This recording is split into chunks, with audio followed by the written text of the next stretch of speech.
दोस्तों, स्वागत है आपका मेरे यूट्यूब चैनल पे।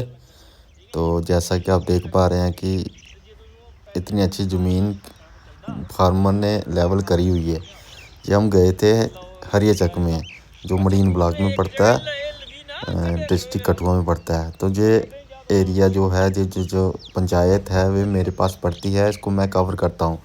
तो ये फार्मर बोल रहे थे कि हमने लीची का आर्चर लगाना है, तो उसी की लेआउट करने गए थे। तो आप देख सकते हैं ज़मीन उसकी कितनी अच्छी है। तो सपोर्ट करिए मुझे। तो इसी ज़मीन में हम लीची का आर्चर लगाएंगे। तो आप इस ज़मीन को देखिए, और कुछ सीखना चाहिए हमें। हर फार्मर से हमें कुछ एक नई सीख मिलती है ना।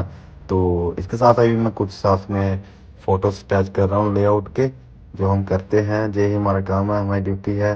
हार्टिकल्चर डिपार्टमेंट आपकी सेवा में 24 घंटे हाजिर है। जब मर्जी आप नज़ारा लीजिए, ज़मीन देखिए। Thank you.